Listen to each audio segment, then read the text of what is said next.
We are very glad about this. It's time for a chat with Pat. Yes, and today we have Father Dwight Longnecker. He serves as pastor of Our Lady of the Rosary Parish in Greenville, South Carolina. He has written more than 20 books, but today we're not really talking to him about his book.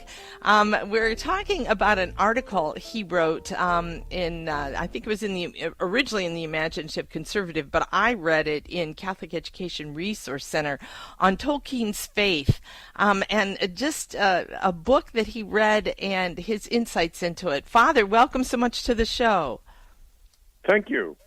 Good morning. Well, good morning. I'm interested because you're an author, and so to read this article about another person's work on a biography, what was it that kind of grasped you concerning this book written by Holly Ordway, her biography of Tolkien? Because there's lots of stuff that's been written on him. Well, there's lots of biographies and lots of material about Tolkien and his life out there, and this was the first one which is so heavily researched on his spiritual life. Usually they're focusing on maybe his politics or his literary style or his commenting on his massive work, The Lord of the Rings. But this was written by an admirer, really studying and researching his spiritual life from his boyhood right through to his adulthood. So what is it about Tolkien that has, that you really admire or see even outside of this book and inside the book? What kind of things about Tolkien kind of grasp you? Well, Tolkien was a very devout and simple Catholic faith. He went to Mass every morning. He was very faithful in his marriage and in the sacrament of marriage. And he lived a very ordinary Catholic life, but one which was deeply pious and deeply holy within that. So this is very attractive, especially for people who are writing, because one of the things his friend C.S. Lewis said was, we don't need more Christian writers. We don't need more people writing Christian books. We need more people writing books who are Christians. In other words, to let their Christianity actually be a deep part of their life, and from that, the genius of the writing will flow. So what is it about, he was working on, I read some of Tolkien's stuff, not a lot, but is Lord of the Rings his big final, writing project that he did, or was there more that was more familiar to people than Lord of the Rings? I'm sorry, would you rephrase your question, please? I lost the kernel of it. Okay. Yeah, I lost it too, I think.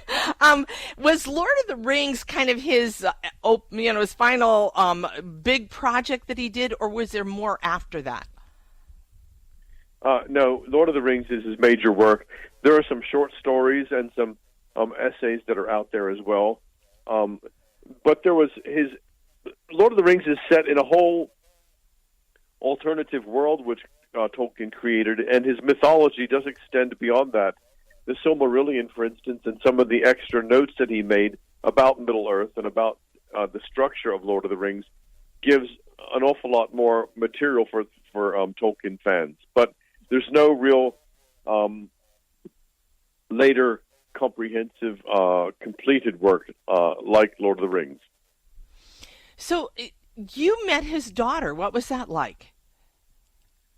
That was very sweet. Yes, I was over in Oxford, and I was covering for a priest friend who was actually the parish priest of the church where Priscilla Tolkien attended.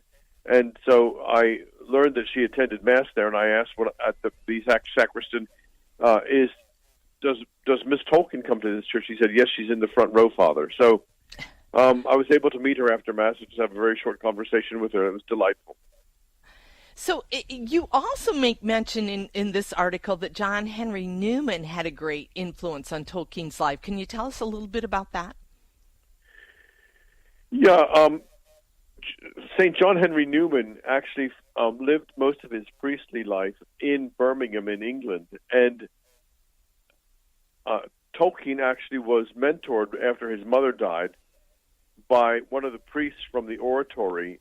This is the religious community in Birmingham where Newman belonged. And Newman was therefore a huge influence in helping to form the oratory and a huge influence on all the priests who followed after. Therefore, quite naturally, Tolkien, as he was growing up, was also influenced by Newman's work. And Newman, being a convert to the faith, was also an influence because Tolkien's mother was a convert to the faith. And Newman endured great hardship, and he was ostracized for his decision, and so was Tolkien's mother. So she suffered for the faith like Newman did, and so Newman was a kindred spirit for Tolkien.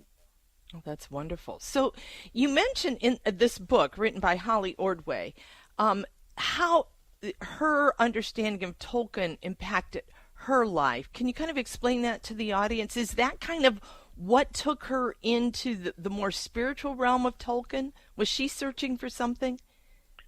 Yes, I forget the details exactly, but I believe Holly Ordway was actually an evangelical Christian who began studying Tolkien's work on an academic level, and I think she wrote perhaps a doctoral dissertation on Tolkien's work, and the study of Tolkien's literature led her to Tolkien the Man, and her study of Tolkien the Man led her to Tolkien's religion, and then Holly Ordway herself also made the journey to become a Catholic. So, Father, if someone had never read Tolkien before, and they wanted to read one of his books to get a real flavor of who this Tolkien was, and especially Tolkien's faith, where would you point them? That's not really the approach. The approach is more like jump in the deep end and swim. Begin reading The Fellowship of the Ring, which is the first of the 3 books from the Lord of the Rings. You'll be entranced immediately, and you'll be drawn into his world. So that's the way to do it. Okay, so just jump in, huh? In other words, you don't take Tolkien with a teaspoon. You take him with a soup tureen. I like that. So how would you compare Tolkien to C.S. Lewis then, being an author yourself? Well, how do you see them as similar or different? They were very good friends. There's lots of literature out there that people can read about the relationship between C.S. Lewis and Tolkien. One of my books is called Reluctant Allies, which is available on my website, DwightLongnecker.com. It's a whole book full of essays on Tolkien and Lewis and T.S. Eliot and various other literary figures from that time period.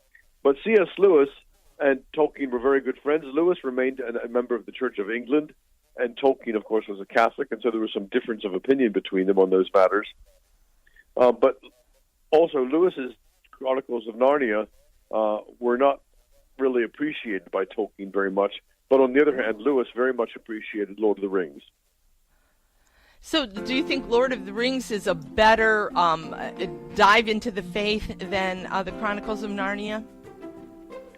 Well, you don't read them like that. They're not religious books. They're right. fantasy books. Right. But if you want to catch the mind kind of a Catholic author, then you'll read Tolkien, not Lewis. Okay.